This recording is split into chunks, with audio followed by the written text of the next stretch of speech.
साताऱ्याच्या पोलीस अधीक्षकांच्या निलंबनाचे नीलम गोऱ्हेंचे निर्देश। मंत्री शंभूराज देसाईंच्या तक्रारीनंतर नीलम गोऱ्हेंनी दिले आदेश। संबंधित घटनेचं सीसीटीव्ही गोऱ्हेंनी मागवलं।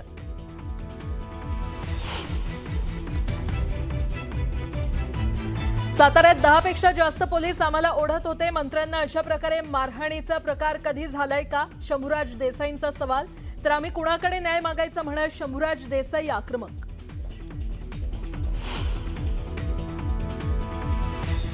सातारा झेडपी निवडणुकीतला वाद पेटला। शिवसेना आमदारांचे विधिमंडळाच्या पायऱ्यांवर आंदोलन, तर आंदोलनावर मुख्यमंत्र्यांकडून संताप व्यक्त।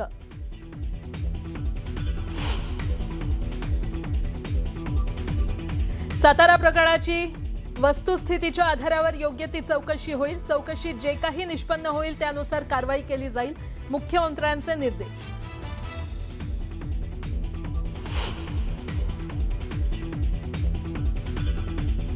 शिवनिका संस्थांच्या ट्रस्टींची एसआयटी चौकशी होणार। सूत्रांची माहिती, तर रुपाली चाकणकरही पूर्ण ट्रस्टी असल्यानं चौकशीच्या फेऱ्यात अडकण्याची शक्यता।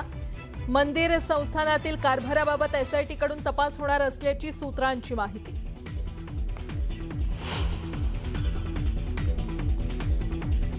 ओळखीच्या महिलेवर अत्याचार झाल्यानंतर माजी कर्मचाऱ्यानंच लावला ऑफिसमध्ये गुप्त कॅमेरा। वादग्रस्त व्हिडिओ दिले पोलिसांना। भोंदू खरात प्रकरणात मोठी माहिती समोर।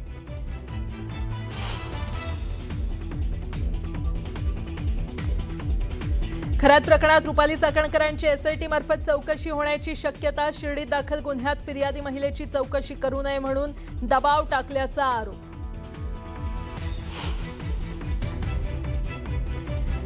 महिला आयोगाचं अध्यक्षपद गेल्यानंतर चाकणकरांची अडचणी कायम। आता राष्ट्रवादी महिला प्रदेशाध्यक्ष पदावरूनही होऊ शकते गच्छंती।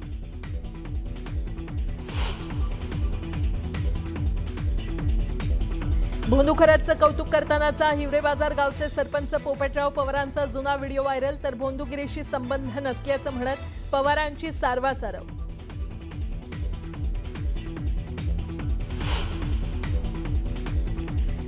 इस्रायलचा लेबनॉनवर जोरदार हल्ला। लिटानी नदीवर बनलेला अल कास्मिया पूल जोरदार बॉम्ब वर्षावामुळे उद्ध्वस्त।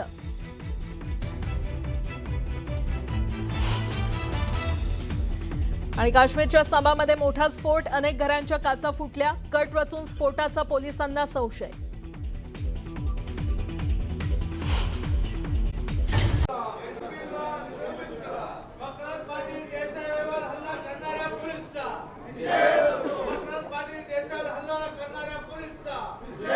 सर थोडे मागे जा सर।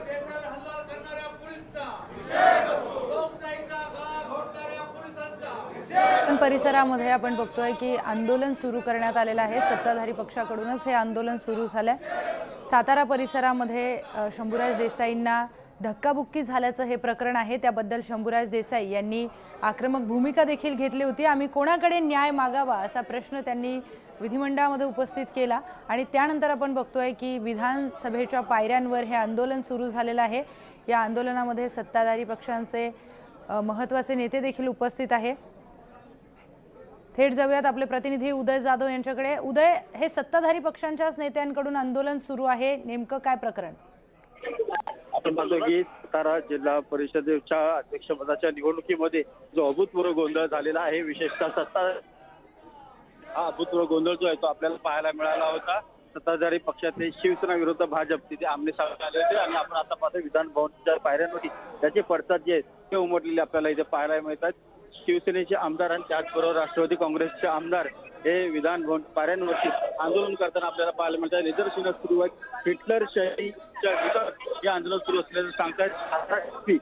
साताराचे जे जिल्हा अधीक्षक आहेत, पोलीस अधीक्षक आहेत, त्यांच्या विरोधात आंदोलन करत असल्याची माहिती मिळते आहे आणि त्यांना ताबडतोब निलंबन करा असल्याची माहिती मिळते। आपण पाहतोय की विधान भवनच्या पायऱ्यांवरती शिवसेनेचे सर्व मंत्री जे उपस्थित असल्याचं आपल्याला पाहायला मिळतं। सातारा यांना ताबडतोब निलंबित करा असे आदेश देण्यात आले। त्या संदर्भात विधान परिषदेमध्ये मोठा गोंधळ जो आहे तो पाहायला मिळाला आहे। उपसभापती नीलम गोऱ्हे यांनी तात्काळ एसपी यांना निलंबित करण्याचे आदेश दिले होते। मात्र विधान परिषदेत जाण्यात आले आणि त्यांनी कुठेतरी सावध करण्याचे प्रयत्न केले। पाहतोय की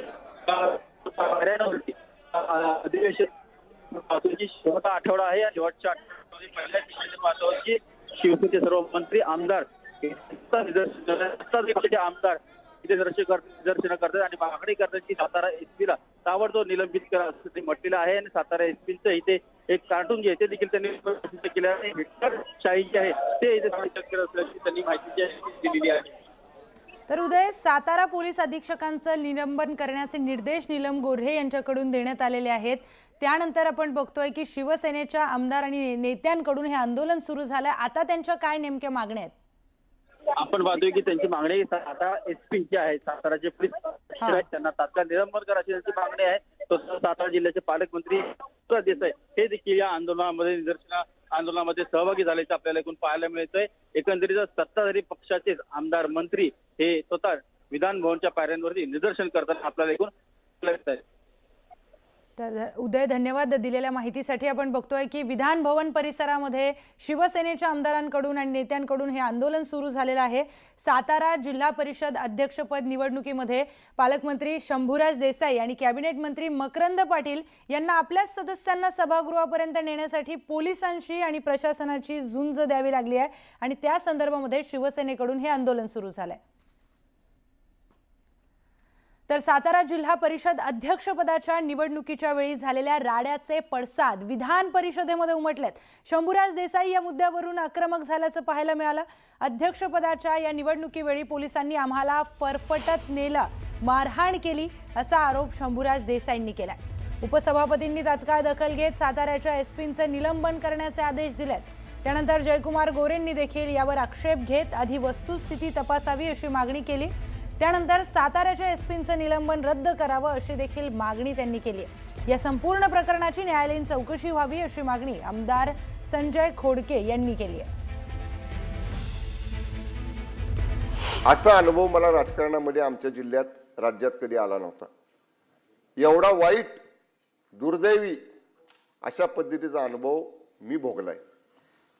सन्माननीय सभापती महोदया, निवडणुका होतात, बहुमत अल्पमत आपण सगळे बघतो. या निवडणुकीमध्ये जिल्हा परिषदेच्या आमचा प्रीपोल अलायन्स महायुतीमधल्या 2 पक्षांचा झाला, राष्ट्रवादी काँग्रेस पक्ष आणि शिवसेना. आम्ही 33 सदस्य मतदानाला चाललो.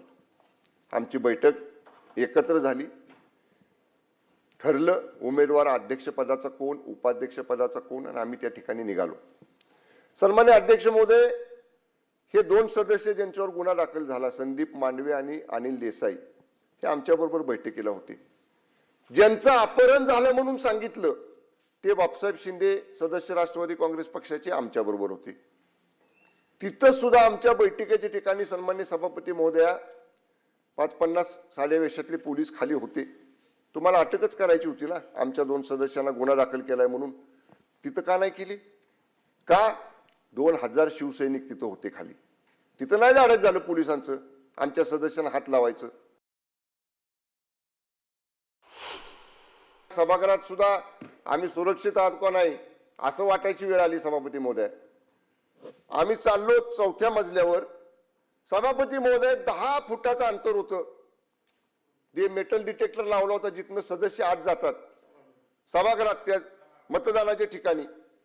ते मांडवे म्हणतायत अरे पालकमंत्री आहेत, मला जाऊ दे मताला. सभापती महोदया, ह्या दंडाला 4 पोलीस माझ्या, हे अजून दुखतंय. ह्या दंडाला 4 पोलीस, दोघांनी कंबर आवडली माझी. अंग सभापती महोदय माझा अजून ठणकते. 4 दिवस झाले मी गोळ्या खातोय. मला त्या सदस्य सकट फरफटत नेलं.